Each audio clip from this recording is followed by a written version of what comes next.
Hi, this is Gary Whitta, and you're listening to the FSF PopCast. The show whose interviews whoopsies make the Scarif explosion look like a small blip on the radar. But hey, we got a Ben now, so that makes us more better gooder, right? You weren't wrong about it being a silly introduction. Oh, we're not done. Our show is brought to you by our charity sponsor, the Red Shirt Widows and Orphans Fund, which supports the Wish Upon a Teen Foundation that helps out sick kids when they need it most. And just imagine the comfort you'll give Red Shirt crewman number 7567.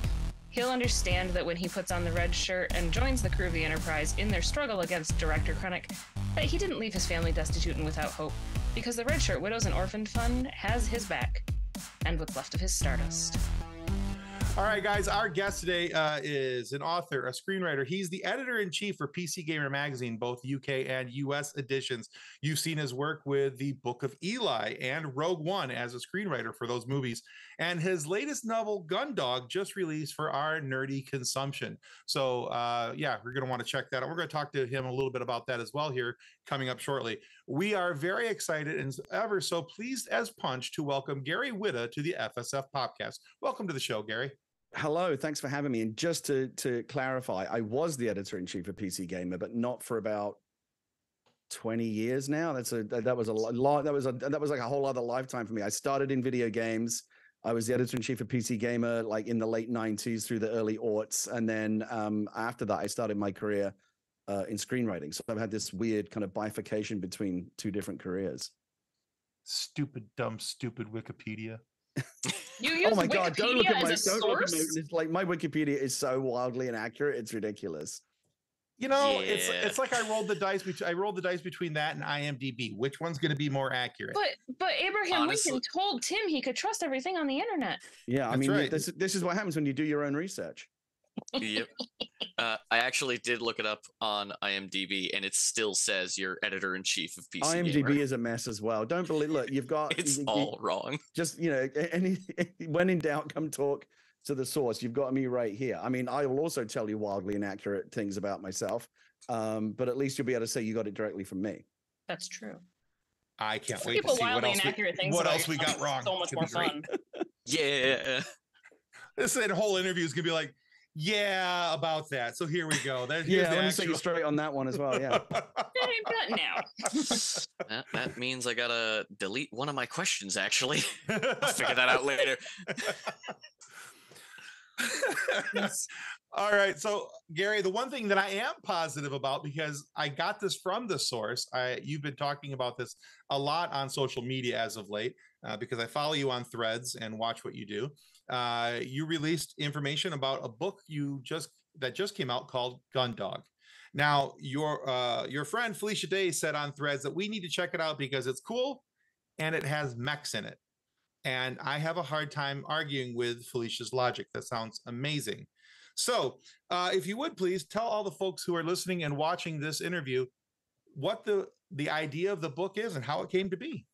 I'm so glad you brought it up. How convenient that I should be on this podcast right as I have something to promote. I love it when things just like accidentally work out that way. Fantastic. So yeah, Gundog is my second book. I'm a screenwriter primarily. I write for film and television, but I also like to write books and comics and other things. And this is my second book. I wrote my first Abomination back in 2015, which was kind of a gnarly medieval horror story. And this is much more kind of hard science fiction. I've always loved mecha, the whole Japanese subculture of anime and manga that deals with essentially like big giant walking tanks that knock the stuffing out of one another. I've always thought that's just such a cool world. And it's always surprised me that there's never been like much of that in the Western world. Like we love the Japanese stuff. We love, Gundam and Neon Genesis, Evangelion and Macross and all this stuff. But outside of like, I don't know, Transformers aren't even really mechs, but like Pacific Rim and like Robot Jocks from back in the day, like there's not a lot of like mecha in the West, like homegrown mecha. And so I always I had an itch that I wanted to scratch. I wanted to write something with a giant mech. And that's what this is. And it's a very Americanized version of it. It's all set in a post-apocalyptic America after an alien invasion.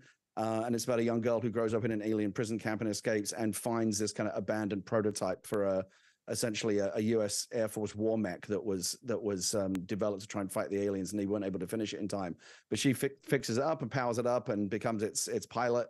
and essentially uses this thing to kind of start a new human uprising against the aliens that have taken over the world.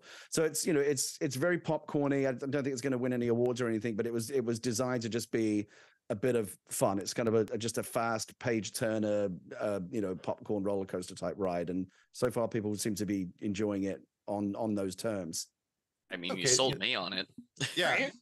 I'm sitting here listening to you describe it going, well, I know what my next Audible purchase is going to be. Well, and the nice thing is you don't even need to purchase it, because I made it in a really weird way. I wrote this book during the pandemic, and the original plan was to self-publish it, because I just wanted to see what would happen if I did something without any kind of gatekeepers or traditional publishers or anything at all. Because, the great thing these days is anyone, right? You don't need the gatekeepers anymore, right? Anyone can start a podcast or put something, or, make their own movie on their iPhone and put it on YouTube, or self-publish a book, right? You can go straight to an audience. And there have been tremendous success stories in self-publishing. Andy Weir self-published The Martian, Hugh Howey self-published Wool, which went on to be Silo on Apple TV.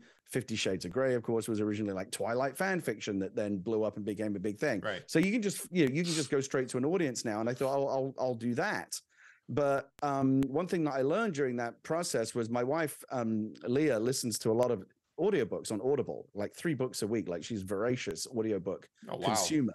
And I learned through her that fully 1/3 of all books that are sold are in the audio format. Like, 1 out of every 3 people that are like buying a book, they're buying the audio book to have it read to them rather than, turning pages. And I thought, man, if I'm going to self-publish this book, I kind of have to do the audio version as well. Otherwise, it's like 1 out of 3 potential, listeners, readers that I'm not reaching. And so what was fortunate was during the pandemic, a lot of actors and people that I know from my kind of day job, my Hollywood career, were sitting around with nothing to do, right? Because all the movie sets were shut down. No one was filming anything. And I reached out to a couple of good friends of mine. One was Shannon Woodward, who was on HBO's Westworld, who's been in a bunch of really cool TV projects. She's amazing. Troy Baker from The Last of Us. And I said, would you be interested in narrating this book? And they did it just, for fun. And they narrated 9 hours of audio. We put Austin Wintory, a brilliant composer, put a full orchestral soundtrack on it, and we just put it out into the world for free last year as a 9-episode podcast, like a season of television. It's 9 hourly episodes, but if you listen to the whole thing, essentially that's the book. It's the audio book in episodic format, and we just released it all for free. So if you're interested in the book, but you're an audio book person rather than a page turner, a visual reader, you can just type Gundog into Audible or any podcast service, and it'll pop right up, and it's all free. Awesome. Well, I will be doing that as soon as we hang up. Really cool. I know, I taught myself out of potential book sales there, but I did that when I decided to give the audio version away for free. And the original plan was to self-produce and self-publish the audio version. We put it out again. Anyone can put up a podcast. That's what we did. And the plan was to self-publish the book right after. But the podcast went on to be really successful. And a publisher approached me and said, do you want to publish the print version of the book through us? And so that's what I did. But it just took a little bit long, basically kind of restarted the whole publishing process. And so this weird thing happened where Gundog, the audio book, was out, I think, almost like a year ago. And only now, a year later, has the actual book that the audio version was translated from now on shelves. So I kind of did it in a weird way. I tend to make things up as I go. There was no like overarching like master plan or strategy to do this, which is why it ended up coming out in a weird way. But yeah, it's now available in all formats. The podcast is for free, or you can get an ebook, or you can go find an actual book on Amazon or in bookstores. Excellent, because that's my preferred book consumption way. I used to be a really big reader when I was a kid. I was a page turner. I read a lot of the classics and all those things. And then about 17, for whatever reason, I think it was because there was girls, I stopped reading books, and I was doing stuff outside and chasing girls and, all these other things. And in the last couple of years, I've really gotten back into audiobooks, and it's a nice thing. When I'm, driving in the car today, I was listening to Justina Ireland's new version, new book about the High Ground, or not the High Ground, but the High Republic, really, excuse me. The High Ground, that was Obi-Wan. Anyway, yes. I knew where I was going with this. You didn't know where I was going with this. I knew where I was going with this. But yeah, so I just started, but that's where I spend most of my time. And if I'm going to listen to something, or I'm going to read something, it means I'm going to listen to it. So yeah, I'm excited to know that's available. Yeah, you'll like it. And like I said, it's broken down into these episodic chunks. So there's like natural, you can binge the whole thing. But if you want to take a break, there's kind of like natural cliffhanger type stopping points as well. It's cool. Love it. That's fantastic. I'm more than likely going to grab both because I flip flop between like a physical thing I can hold and just listening. So the fact that I can get both versions is fantastic. So it's interesting. I've thought about this a lot about whether or not when someone says, I've read that, but it was the audiobook. Like, I don't know. I thought it's interesting because I made an audiobook, but I'm not really an audiobook listener. I prefer to read, right? I'm more of a visual reader. But I mean, I don't know if there's any science behind it, like whether or not you consume or absorb a book in the same way when it's being read to you by a narrator rather than you. Because I like to stop and linger on a sentence or a phrase and read the book at my own pace. And obviously you can pause it as well, but I just like to look at words. But obviously it's not, and I there are people that I know who listen to audiobooks at 1.5 or 2x speed because they can speed read the books. Oh, I can't do that. Which is crazy. But some people everyone's different. Everyone's brain is wired differently. I know people that listen to podcasts at twice the speed because they can listen to twice as many podcasts. But I know everyone kind of sounds like they're on helium. It's very strange to me. But yeah, everyone's different, and that's why we made it this way. The very, very first thing, or the most common question I got when I announced the book was, "Is there an audiobook?" And I was like, "Yeah, it's you can actually go listen to it for free." So we've tried to cater to everyone. That's fantastic. I'm totally guilty of doing the audiobook with the physical book. Like I will read it while listening to it. Oh, really? I have both inputs. Then I'm watching the words as I'm listening to the words, and somehow that gets it ingrained in there a little bit further. Oh, that's interesting. It's kind of like watching a movie with the subtitles on and reading the subtitles at the same time. My wife does the exact same thing. See, I wonder if that's part of it, is that I can focus on both, because when I read, I have a tendency to jump further down and then realize that I didn't actually read the paragraph. I don't remember it. But if I have the speed regulated with the audiobook and I'm following along with the words, then I actually focus on them better. That's interesting. That's harder for me to do while I'm driving, but yeah. Yeah, no, I totally get that. Maybe not while you're driving. Can you not get a book holder to clamps onto your steering wheel? That would surely solve the problem.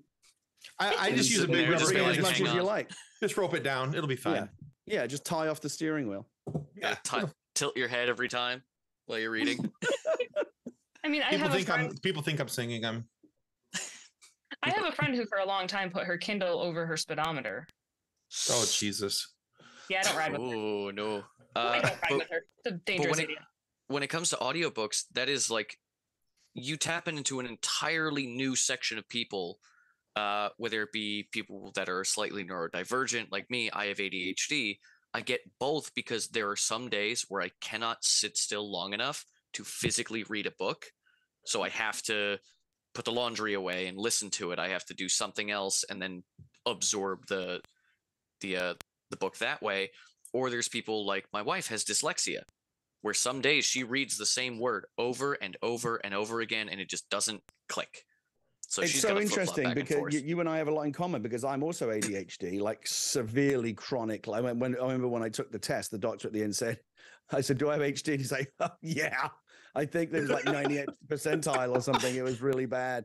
Yeah, that's the joke that I love. It's I don't know what HD is, but I got 80 of them.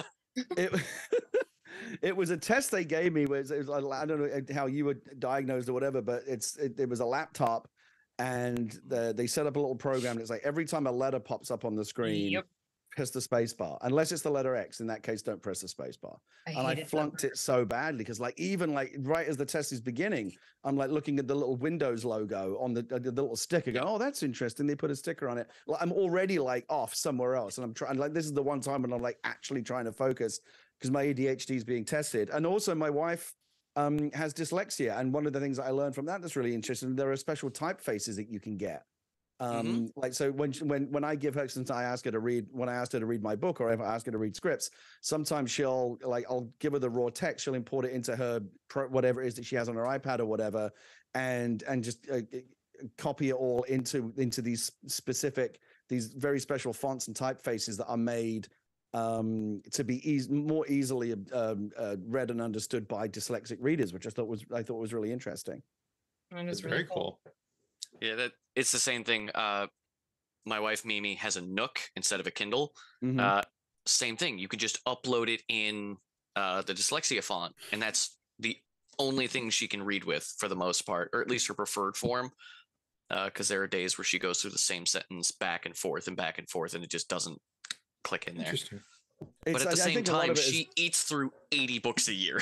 So yeah, and that's the thing. My wife reads way more books than me because it's just an easier way for she can, like I say, she can do it while she's doing other things. And I think in some cases, like your case, it is because of ADHD. It's like the only way you can't focus. But I think with a lot of people, and with my wife, it's like she doesn't have time to sit and read, and so the only way to read is while she's also like is basically doubling up and doing it while she's doing something else. When our second child was born, you know, she spent a lot of time in a chair nursing, you know, for hours, you know, sometimes for hours, getting our baby to sleep. And she would put the AirPods in and she would listen to, you know, trashy murder novels and stuff like that while she was with our baby. So it's sometimes it's a practical thing as well. Like, so when you're driving, I always have music or something on in the car.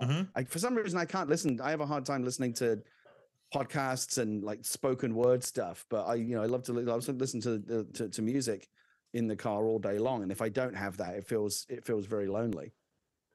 Yes, agreed. So Tim typically steals this question for the first question of the interview, but wanting to talk about your book first, I totally understand because it sounds fascinating. But usually he asks what our guest's origin story is. So what got you started in writing? So I'm originally from the UK. I grew up in London, and I was a super nerd. I grew up on American popular culture because we certainly did then, and we still do today. In the UK, we import a lot of our popular culture, right? Brits love Star Wars too, and Star Trek, and Doctor Who, and Knight Rider, and Battlestar Galactica, and Hitchhiker's Guide to the Galaxy, and Blake Seven, and everything that we grew up on. And I grew up in the 80s when, you know, video gaming and computer gaming was just really getting started. I had an Atari 2600, I had a Commodore 64, and I loved video games. And I also loved movies. I just voraciously, I had such a collection of VHS tapes back in the day. I'm dating myself, but those were I grew up loving movies and video games. And I didn't like school very much, but because I was a nerd before it was cool to be a nerd, so I kind of got pushed around. Now every celebrity's like, oh, I'm such a nerd. Please give me a job on a Marvel movie because I love this stuff. But it's all, you can kind of tell like the fakers from the real ones. I paid my dues. I got kicked around the schoolyard when I was a kid for for being into like Star Trek and stuff before it was cool to be into that stuff, and comic books and so forth. And I always imagined that, like, because English was the only subject at school I was any good at. I used to write short stories, and I again, like Douglas Adams and people like that were huge science fiction authors were a huge. That's what I just read that stuff all day long. That's just what I wanted to do. And I saw Star Wars, and it's like, that's what I want to do. I want to make stuff like that. That is so cool. And I always imagine like maybe I can get a job in video games, maybe I can get a job in movies and television. I don't know, like either one of those would be great. And I ended up getting a job in video games. I worked for video game magazines for many years, started out reviewing video games, and eventually became editor of PC Gamer, and which is a magazine that started in the UK, and then they launched a US edition in the late 90s, and that's what brought me out here. I moved out here from the UK to run the American edition of PC Gamer, and I did that for a few years, and then the company that employed me kind of went belly up during the great .com crash of like 2001. And I found myself suddenly out of a job and thinking about, well, what do I want to do? Do I want to go back to doing what I was doing? I had a pretty good career in video games at that point. I had a good resume. I could have got another job in games. But I thought, I don't know, maybe, sometimes, life has a way of like forcing you out of your comfort zone and giving you the opportunity to make a different choice. And so, well, let me try I'm in California now. I'm only a few hundred miles from LA. I don't know. Let's try it. Let's see.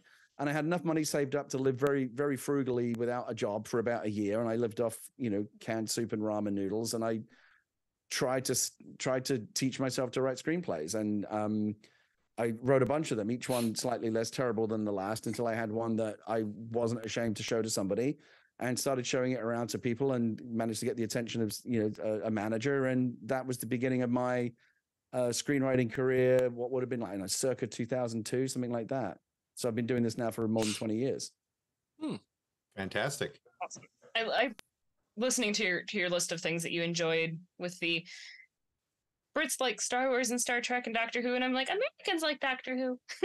Well, that's the thing. It goes both ways, and we Brits do have a tremendous track record when it comes to science fiction, right? Like I said, Doctor Who, The Hitchhiker's Guide to the Galaxy, Blake Seven. I mean, there's and a lot of it is like only Doctor Who obviously has become hugely popular in recent years, but a lot of the stuff that we're known for is kind of cheesy, kind of culty stuff and shows that aren't hugely popular. But we did, some of the greatest science fiction writers in history have come from our Brits. And so we've got a good track record there. But when it comes to like film and television, there's a tremendous amount of snobbery in the UK about this stuff. Like, you don't see a lot of science fiction made outside of Doctor Who anymore. And I don't know if it's not like Downton Abbey or something that's perceived to be upmarket or proper, or like some kind of Jane Austen adaptation or whatever, it's very hard to get any traction. Whereas here in America, everything is Hollywood and popular culture, and like we love all this stuff. The more robots and ninjas and aliens, the better. Right. And so that's why what I grew up on. I grew up primarily on a diet of American sci-fi, fantasy, popular culture. And so you kind of got to go to the place where they make that stuff if you want to be a part of it. And so that's what I did. I have to say though, I have a soft spot for like classic British sci-fi, like the retro, the old Doctor Who. Horrible as it is, like as low as the production quality is, I love them so much. And I actually have the 6-part Hitchhiker's Guide on DVD. Like I have which is also version. Very from a production standpoint, very wobbly. It is. But it's so much better than the Hollywood motion picture version of it. If you can set the production values aside and appreciate that, like every Doctor Who planet was basically the same quarry in Southeast England. I mean, it's funny. Everyone, nostalgia, I think, affects a lot of this. Somebody told me once, everyone thinks the best era of music is whatever was around when you were 16 years old, right? Like, and that's true. I'm a child of the 80s, so I like 80s music. And for me, when you say Doctor Who, I think about Tom Baker. And if you say to me Star Wars, I think about the original trilogy, because that's what it was around when I was coming up. And the stuff that makes its mark on you when you're young and impressionable, that is the stuff that is that ends up kind of being most resonant. So yeah, I mean, I went back and looked at Doctor Who recently because it's one of the streaming services has all of it, and nostalgia is a tricky thing. Like it can be tough to go back and look at something that you loved as a kid, and now as an adult go, oh, that set almost fell over. Oh, I know. Like you can see the boom arm in that shot, and it's like it's all very shaky, and HD has not done anyone any favors. When you look at the original makeup. When you look at the original Daleks, and they are trash cans with a plunger and a whisk. Yeah. They had a budget of like $30. and that is kind of the charm. And I think it's testament to the strength of the storytelling of something like Doctor Who, that it can we were all enraptured by it, even though like at the time you could tell like this is like, because again, there was like a lot of the Doctor Who that I love came out like after Star Wars showed you what science fiction can look like. It's, oh my God, that looks amazing. But then Doctor Who keeps coming out on these like much cheaper BBC budgets, but like it didn't matter, right? Because the story and the characters like was so cool that you didn't mind that the Daleks looked like trash cans. Right. And I think that says so much about it, like you said, with the story and it wouldn't have lasted 60 years if it wasn't worth it, if it wasn't good. Like the story and the characters are so much. Yeah, and it's really the opposite end of the spectrum that we of course already know, which is you can spend $250 million on state-of-the-art visual effects and you can blow up a million planets, but if there isn't an interesting story or compelling characters at the heart of it, like it's all for naught, right? No one cares. Right. Exactly. And again, Doctor Who shows that because they don't have any of those things, but they do have good characters. And they do have good storytelling. And so that's what keeps you coming back. It's why why low budget sci-fi can still be really, really interesting, because you can do a lot with very little these days. Agreed. We need more low budget sci-fi. I want to very clearly tell that the background is literally painted on. Like I need more of that. I don't know if you've ever seen Garth Marenghi's Dark Place. It's one of the best television shows I've ever seen. I don't know if you're familiar with it, but it was a show that came out of the UK several years ago, and it's kind of a fake show within a show where essentially they imagine that someone had made this show back in the day, which was about a doctor who was also an exorcist at this haunted hospital. And it was like deliberate, like, can we make this show look as unintentionally bad as possible, but like do it deliberately? Like, what's the worst possible show that we could make? And it's so stupendously bad, but in a hilarious way. I strongly recommend. I don't know if it's available on any streaming services, but I think some of it's on YouTube. Go find Dark Place. It's astonishingly good at being bad. And if you like that kind of cheesy, wobbly set, dialogue's ever so slightly out of sync and everyone's kind of looking off camera because they're not quite sure what's going on, it replicates that feel of kind of the cheesy sci-fi and fantasy that we grew up with in the UK quite brilliantly. And I highly recommend it. And the whole thing is done. It's the idea is that they found this like lost show that had never been broadcast, and now they're showing it. That's fantastic. The guy at the heart of it is this character called Garth Marenghi, who's a horror author, and he's a hacky horror author. He's so bad, like his books are terrible, but they say he somehow made this TV show which he starred in and wrote and produced it, did the music for. Like it's basically just like a tremendous monument to his ego. And he's such a bad writer, and he doesn't understand anything at all about what makes stories interesting. His favorite, because they intersperse it with these like interviews that he gives about how great he thinks the show is. And my favorite line is, and he thinks this is a brag, I'm one of the few authors, I'm the only author you'll meet who's written more books than they've read. And I'm like, wow, that's not the brag thing. Or I know other authors that use subtext and they're all cowards. Like he's just the best at being awful. And they captured like that terrible age of British television and just all flimsily bad science fiction. If you get anything out of this interview with me today, go watch Garth Marenghi's Dark Place when you're done, and you'll thank me for it. It's so good. I gotta go find that now. Yeah. Oh my god. Anyway, so writing like screenwriting and writing books are very different forms of writing. What would you consider to be like the most challenging thing about books versus screenplays, and it's kind of which is your favorite to do, honestly? I mean, they're both so different. It's like if you speak two different languages, like which is your favorite language? I wouldn't know it, but that's how I kind of think about it. Like screenwriting was my first language. That's what I first became good at. It's kind of how I developed my craft as a writer. And if you've ever read a screenplay, you know it's a very, very specific subset of writing, right? There's a specific language and a cadence and a rhythm and a way that screenplays are meant to be kind of read and consumed is, they're not the finished product, right? It's not the house, it's just the blueprint. You're the architect and you come up with the blueprint, but then people will come along and actually build that house and tell that story based on what you've written. But it also has to read well enough that someone will read it and go, oh, we should make a movie out of this, right? It has to sell itself as well. So it has to be an enjoyable read in its own right, but it's a very, very specific kind of writing. When I migrated over to writing a novel, I kind of wanted to do it because I wanted to see because it is such a different thing and it stands on its own. Like it's not the blueprint, it is the house, right? It's the novel is the finished product. And I found it, I think the thing I enjoyed most about it, and if you had to ask me like, which one do I like doing more? I think I still like writing screenplays more because I just love movies, but the process, I enjoyed writing the book more because when I write a screenplay, I never have any confidence that what I'm writing is what ultimately people are going to see.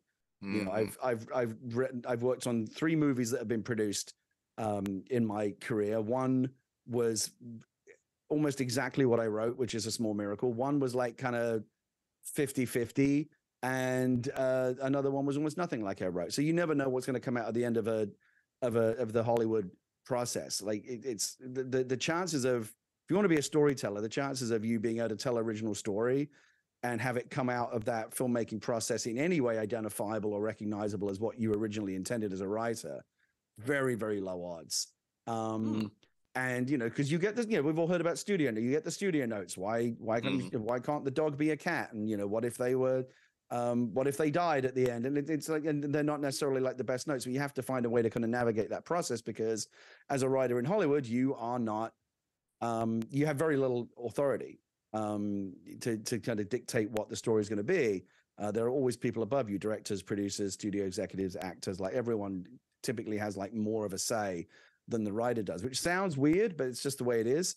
And so when I wrote my first book, I came to that from a world of looking at reading studio notes where the reading between the lines, the message is always either do these notes or we'll find someone who will, right? Because writers get hired and replaced all the time. Every movie I've ever worked on, at some point, another writer came in. But that's unheard of in books, right? Like the analogy I use, I imagine like Stephen King like turned his new book into the publishers, and the publishers said, "Oh, we love this new book, Stephen.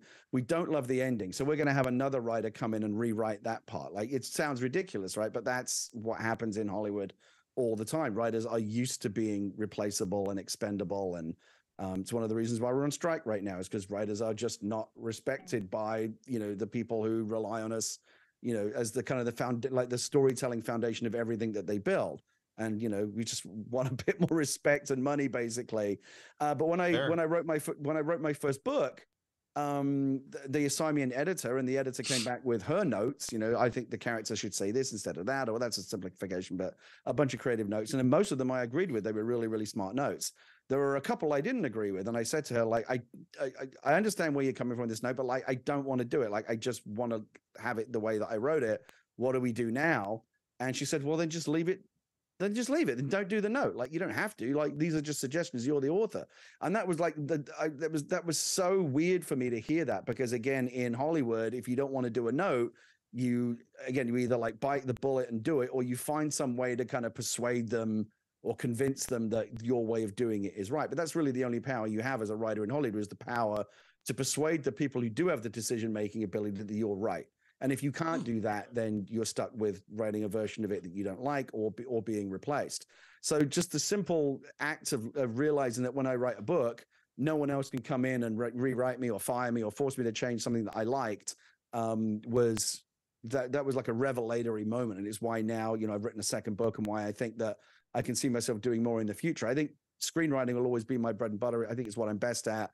And when things do go right and you see your name up on the big screen, it's magical. It's the best feeling in the world. But it's always tempered a little bit by that feeling of like, oh, they changed that thing that I really liked, and I wish I'd have had the power to control that and have it be the way that I wanted it to be.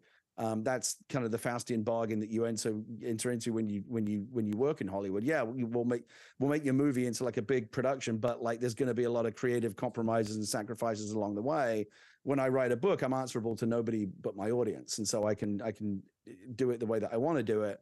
The other side of that, though, is a little bit scary, because oftentimes notes are really good. When I worked on Star Wars, I was surrounded by everyone in the room was smarter than me, and that made me feel really comfortable, because anytime I had a bad idea, somebody would check my math and say, well, here's why we shouldn't do that. I go, oh no, you're right, of course. And there's a whole process where I'm kind of basically idiot proofing all of my ideas. When I write a book, it's nice to have that authority, but then you're working without a net, essentially. Like, no one is really checking your math. Again, an editor might make suggestions, but I get to overrule them.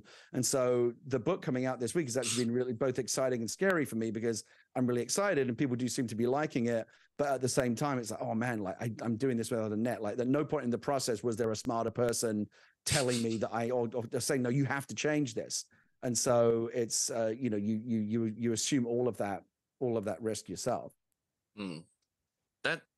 That's so there's a really long-winded way of answering the question, but it's like I can't say that I like one more than the other. But they're so different. I'm very grateful that I get to do both. And anytime I come up with an idea for a story, like with Gundog, I might have tried to write this as a spec screenplay 10 years ago, but nobody would have made it, because I'm not Christopher Nolan. I'm not J.J. Abrams. I'm not the kind of guy that says, here's my big original science fiction idea. Please spend $100 million making this. Like, if I'd have written this as a screenplay, nobody would have made it as a movie. But if I write it as a book, it's much easier for me to get that published. And all I want to do is tell stories and get them in front of an audience in whatever medium that might be, whether it's a novel or a podcast or a comic book. Again, there have been other feature film ideas that I've had, was like, no one's going to make this, so I'll do it as a comic book instead, and that did actually come out. So anyway, and get a story in front of an audience, that's always a win for me. Oh yeah, I mean, the way you put it, I never thought about it that way before. because I'm very supportive of the strike, and I totally understand that they deserve more respect and more pay and everything like that. But it never occurred to me that that was a possibility, that they could just go, oh, you don't want to do it? You're gone. Oh, I mean, or just delete entire chunks. Like I don't know why that never clicked in my head. It happens all the time, and I'll crack a little bit of the code for if you want. Anytime, and this is something that's defined by the Writers Guild. Go look at the credits for any movie where there's more than one writer. And so let's say, for example, like writer A, and writer B wrote this movie. If those two names are separated by an ampersand, what that means is those two writers worked together as a team and wrote that script together. If they're separated by the letters A and D, what that means is one writer worked on the script, then they went away, and another writer came in afterwards and made and wrote their version. And the script is a concoction of those. But those like I've worked on, like for example, on Rogue One, there's some of the writers, like the two writers that came on after me. One I'm very friendly with and I know very well. The other guy I've barely ever even met. And so, you know, there's kind of a baton passing mentality where you basically take the script as far as you can go, and then someone else will come along with fresh legs and fresh ideas and fresh eyes, and will make it better. But there's no guarantee that those writers ever even met or had any, you know, consultation or discussion at all. You just inherit the scripts. I've done it where I've come on after someone else left the project, and I've just inherited the script, and the studio will say, well, listen, we like this script, but we don't like this, and this, which is why we got rid of the other guy. Now, can you fix it? And it's not my favorite thing to do. I don't like being writer B. I don't like being the guy that comes in fixing other people's work. I like to kind of work from scratch. But yeah, there's any number of times, you know, I think it was the Smurfs, or there was one movie that like famously had, like, when they did the arbitration, where, you know, sometimes the way that the studio wants to credit the writers is not what the writers think is fair. The Writers Guild actually ultimately has jurisdiction over that. And they'll put together an arbitration panel who will review all of the scripts, and every participating writer who contributed to the script in some way can make an argument why they should be credited. But there are rules about how many writers can be credited on a movie. You can't just credit 20 different writers. And so they have to figure out, like, who are the 2 or 3 or 4 different writers who are going to actually make it onto the, you know, the poster and the movie itself, and that has huge career and financial implications as well, because you only get to participate in residuals and royalties if your name's actually on the movie. So it's very competitive, and writers are always like, I mean, you write these statements. This is why it's almost like a trial. This is why my name should be on the movie. And you know, I remember one of my friends worked briefly as an arbiter. It was their job to kind of review all the scripts and ultimately decide, like, which of the writers deserve credit on the film, like whose work is most present in the finished film, essentially. And there's no way to kind of mathematically define that. There is kind of a formula for it, but you have to just kind of, you know, they have very experienced writers doing it, because they have to figure out, like, whose DNA is more in the movie than someone else's. On some of these big studio movies, you can have 20, 30 writers come and go, and they all want credit.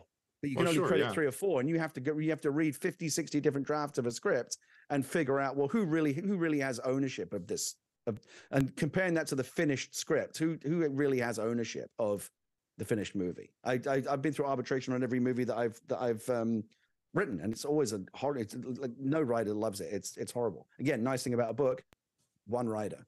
Yeah, you don't need to worry about that. You just that probably, oh my God, that gives me a whole lot to think about. There's a lot going on that I got to process here. You know, and that's my life. Like, one of the reasons why I was happy to write this as a book is, like, I'm always, anytime I'm working on a big studio, especially like a big studio movie, I'm always waiting for someone to pull the rug out from under me. Either, you know, maybe I get fired and they get replaced, or the whole project goes down in flames. I worked on a big studio movie for 20th Century Fox a few years ago. Wrote a script that everybody loved. Had a great director. Had cast Idris Elba, Andy Serkis, $40 million in pre-production, costume sets built. 6 weeks from production, and then Disney bought Fox and killed the movie because they just didn't want to make it. And so these things just get taken away from you. I mean, and it gets worse, right? I'm sure you heard about what happened with Batgirl, right? That was a finished film. And right. And now you've got movies even being removed from streaming services, basically being like airbrushed out of existence, like Stalin or something. Oh, this movie never. I forget you ever saw Westworld. That's not on HBO anymore, right? It's like, what? it's so with these, the idea that these things can be taken away from you is terrifying. And so what I liked about doing this as a book is like no one could ever pull the rug out from under me because I own the rug, right? There's no one above me. I don't, if you can find a way to do creative work without having to ask for anyone else's money or permission, or at least like reduce that to the bare minimum, that's when I think you'll be most satisfied, because, you know, the golden rule is that he who has the gold makes the rules, right? And if I'm paying $100 million to make your movie, you better believe I'm going to have a say in it, right? Like I'm going to have opinions too, and that's valid. Right. But I think it's often the trickiest thing about Hollywood is that somebody said to me once that it's Hollywood is fundamentally kind of busted because it tries to marry art with commerce, and the two things don't belong together. And when they do collide, and it's irresistible force meets a movable object, commerce will ultimately always win. And so it's a tough business to be an artist in. And it's why I always say to people, if you want to be a screenwriter, if you want to write movies, really, really think about like what it is that you want to write. If you were that kid, you know, who like, you know, the kid from Cinema Paradiso or the kid from The Fabelmans, who's like looking up at the screen, just like in awe, like I was with Star Wars, going, oh my God, the magic of the movies. I'm being transported to this other place. I want to do that. If that's what you love, then by all means write movies. Just know it's going to be really hard and put up a fight. But if you just like to write and tell stories, consider writing almost anything else. Write novels, write comic books, write almost anything that will give you a higher percentage chance of getting your story in front of an audience in a way that you are proud of and recognizing and say, yeah, this is mine. Very cool. This went a whole different way than what I thought this question was going to. No, this is kind of like a funny podcast, thing. And I feel like I've just been a massive downer. No, this is absolutely fantastic.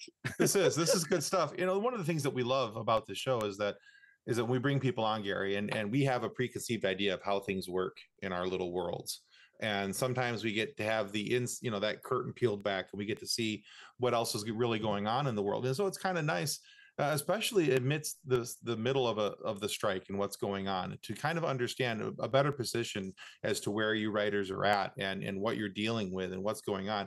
I think that helps a lot of everybody else, because, you know, there's a lot of people out there who don't understand. They're just like, oh, a bunch of whiny millionaires are striking, and they don't understand what's at stake. They don't understand. Well, and let me take the opportunity to correct that. I mean, even the actors, you know, it's easy to point at actors. Well, aren't you rich actors? Well, like 95% of actors aren't rich, right? They're people that are struggling. You know, you see the ones that you see are by definition the most famous and the most rich. But, you know, like there's a million other, oh, that guy, he was on, I know him from something. Like those guys aren't making very much money at all. Right. Good old Soldier B in the background. And writers generally, again, it's some of us, I got 20 years in features, and I've written some big movies. I've done okay. But a lot of writers really, really struggle. A lot of them can't even make enough to, you know, get the health insurance that the union. But you have to make a minimum every year in order for your health insurance to kick in. And most writers and actors don't even make that minimum. And so there's a lot more going on with the strike in terms of, you know, writers' rooms and residuals and AI and a million different issues that are at stake.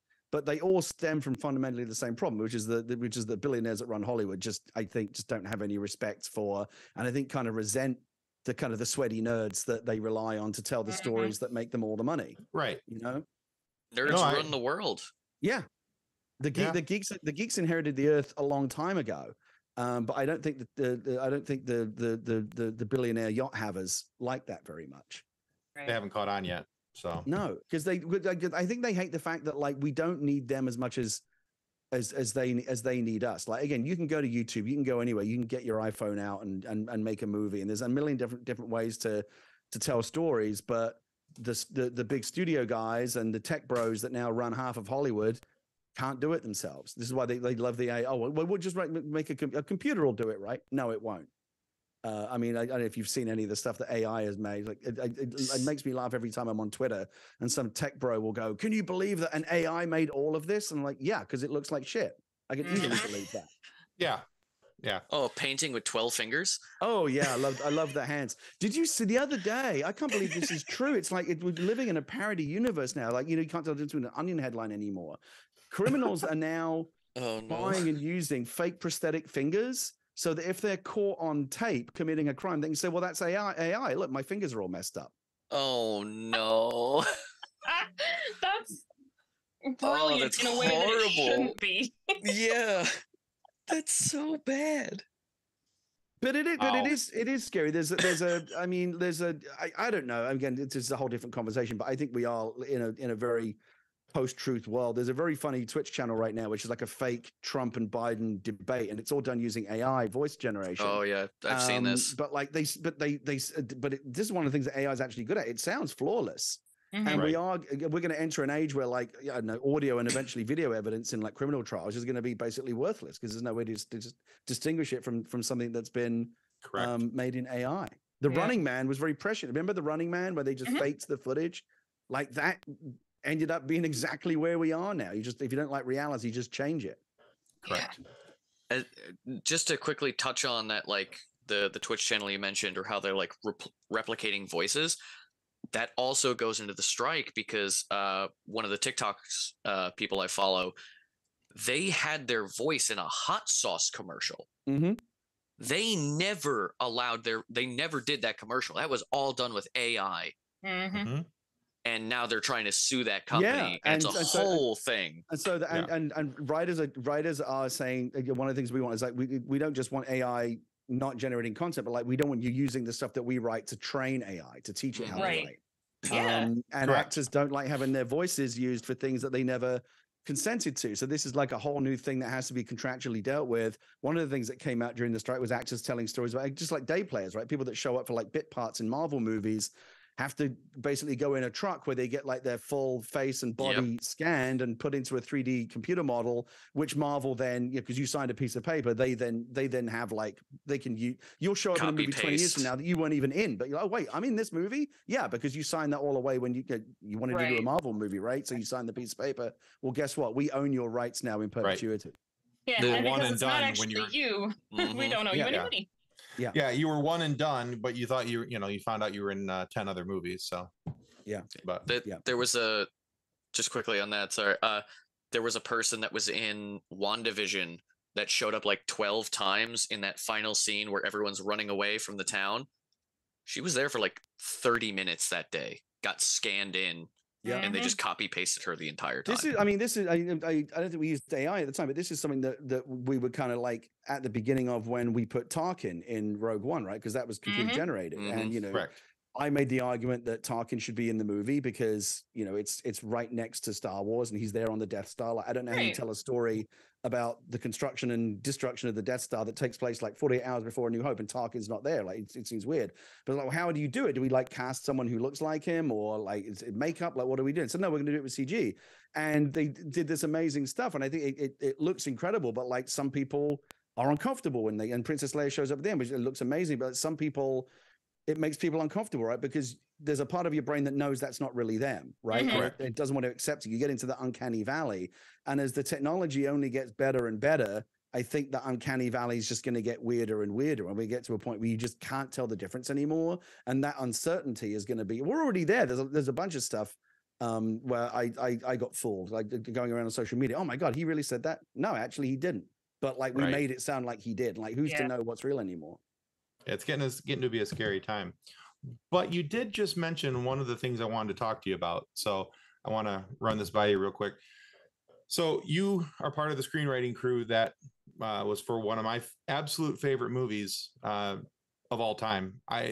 To me, the best movie ever made is Empire Strikes Back, and Rogue One is easily in my top 5.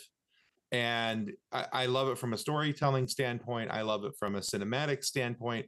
And the fact that it felt original trilogy. There was so much of what you guys did in that movie. You guys captured the era. You wrote it for that era, and it felt authentic to the time and the place for where it belonged. And so I fell in love with that movie instantly. And as a side note, as a massive Star Wars fan, this is the only Star Wars movie where I have run out of the theater to my car, sped home so that I could go put in my Blu-ray of A New Hope so I could see the transition from what happens at the end of Rogue One. Even though I knew what was coming in A New Hope, I still had to see it. I had to let my mind complete it. And I love that. It's such a great, because I didn't see it until it was all cut together and done. I knew where it was going, but I didn't see it until it was all done. Like the last few minutes, realize you're actually now watching the beginning of Star Wars. It's like I got choked up when I first saw it. Yeah, I know there are people that have actually like spliced them together, right? You can watch it as like a 4-hour movie, and they put this connective tissue in, which is amazing. And I never get tired of hearing people that say that they liked it. It was definitely, I felt like I liked it. I would have done anything in the Star Wars universe. I didn't like propose Rogue One. That was John Knoll. They just gave me the idea to work with. And I was really grateful because, again, the original trilogy, that's the pop music that was around when I was growing up, right? Empire Strikes Back and Return of the Jedi, those are the movies that kind of made me want to do this. And so to be able to work in that corner of the timeline where that was so special to me was really a great privilege. But it was also really nerve-wracking because like you don't want, like, don't mess. That was the thing when it was announced I was doing it, I got like my phone of course blew up, and every single message there was two sides to it. One was, oh my god, this is amazing, congratulations. The second one was, don't screw this up. Don't screw it up. They didn't say screw this up, but you told me I had to moderate my language. And that was in my head every morning when I went to work. Don't F this up, don't F this up. And you know, that will keep you honest.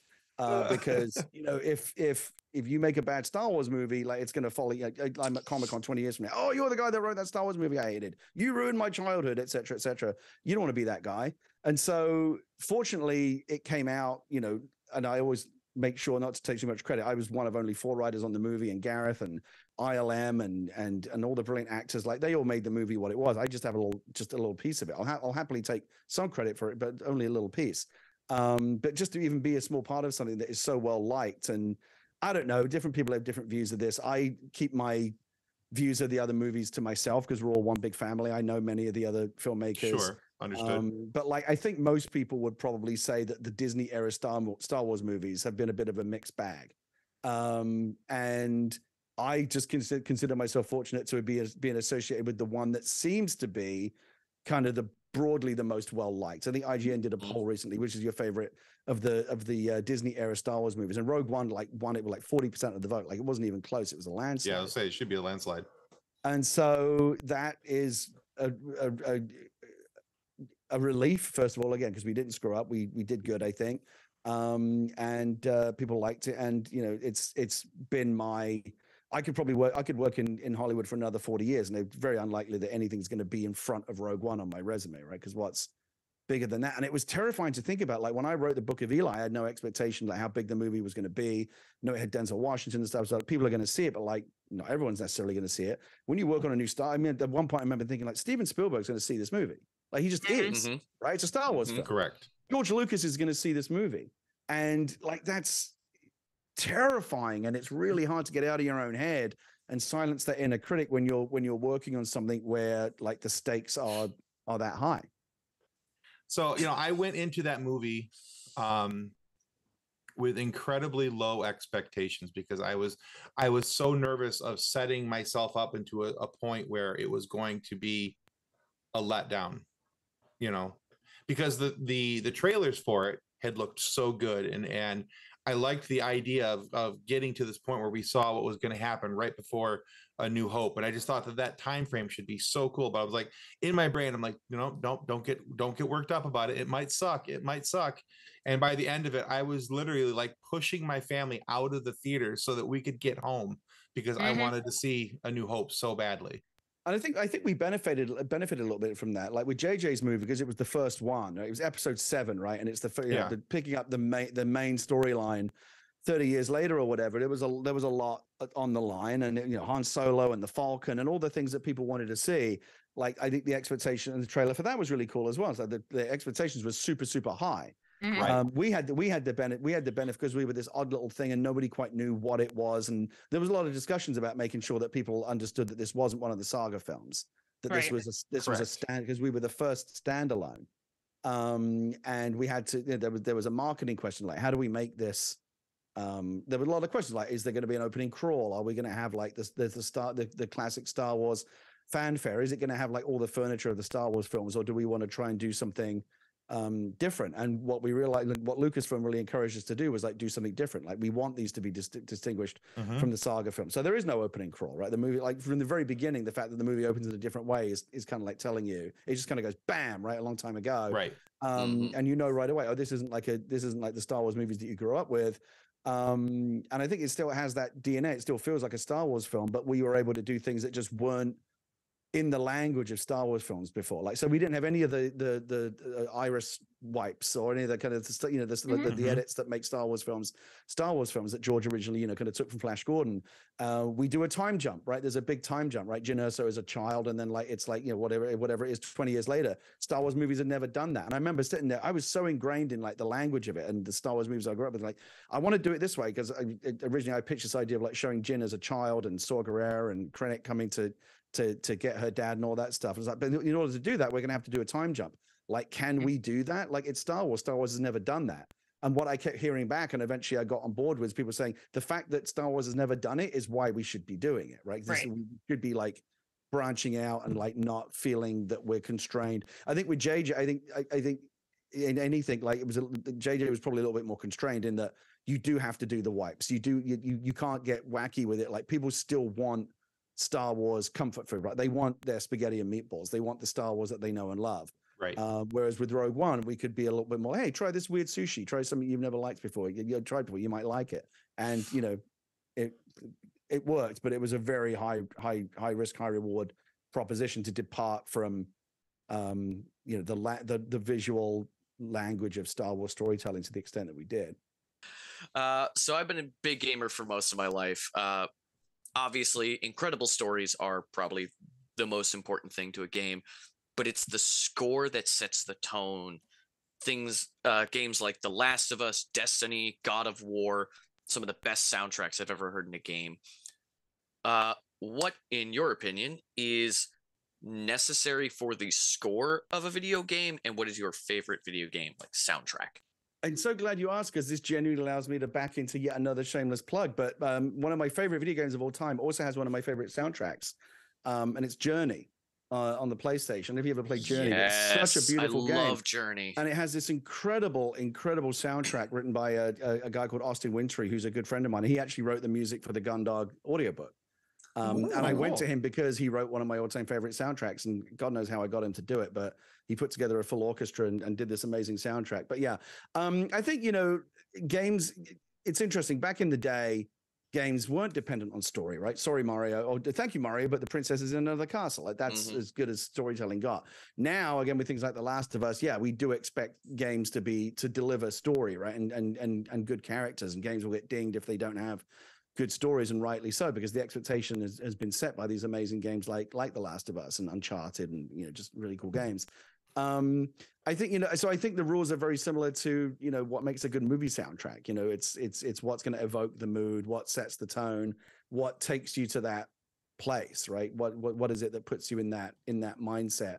And I think game composer, Michael Giacchino, who did the music for Rogue One and for a lot of Marvel movies, and is now one of the biggest composers in Hollywood, started as a video game guy. He used to write video game soundtracks, and his stuff was amazing even then. When I met him at the Rogue One premiere, I was like, oh man, I love the soundtrack you did for Medal of Honor Allied Assault back in the days. Oh, you remember that? Like, he was really amazed that somebody would remember like his early video game work. But yeah, I think it's no surprise that we're seeing like more video game composers kind of migrating into film work, because they're very interchangeable. There you go. I didn't even know that would connect back, but there you go. I'll always, trust me, I'll always find a way to get back to what I'm plugging. But in that case, you made it easy. Oh, hey, well, sometimes we got to set them up so you can knock them down. All right, Gary, this is our last question for you. We call it our silly question, and we used to ask a variety of things, and we tried quizzes for a while, but we got destroyed by Sam Witwer, and we decided that was probably not in our best interest. Yeah, that wasn't smart. Yeah. No, that was really dumb. Yeah, he was answering the questions before we could finish them. So yeah, so we decided to start asking silly questions, and we were asking a variety of them. But lately we've settled on this one because we think that it's a shame that adults don't get asked this question anymore. Gary Whitta, what's your favorite dinosaur? Triceratops. Didn't even have to think about it. It's a good choice. That's my favorite as well. I've always Oh, loved really? them. Good. Yeah. I'm glad. I Yeah. feel like the herbivores don't get enough credit. Mhm.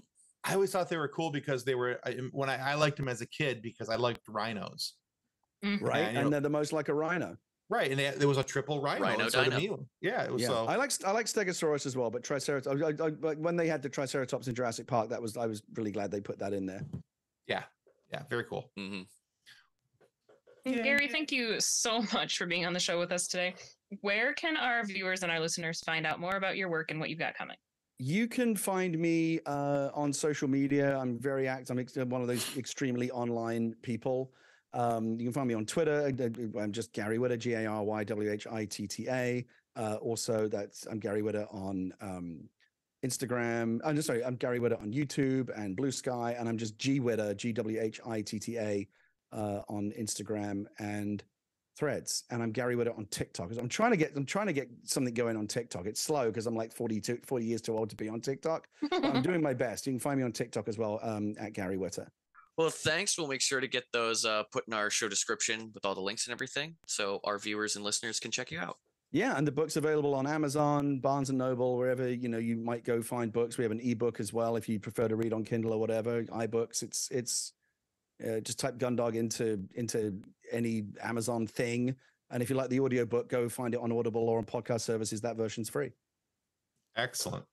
Well, we'll make sure that we get those in there for you, Gary. And we want to remind everybody that subscribing is the single most important thing that you can do to ensure that we get more amazing guests like Gary Whitta here today and have these funny moments for you to be able to listen to. So please subscribe. It helps us well more than we can ever really tell you. And be sure to check out Gary's work as well. You'll find those down in the show notes, just right down under there. So make sure you click on those and go check out his books, his works, everything else.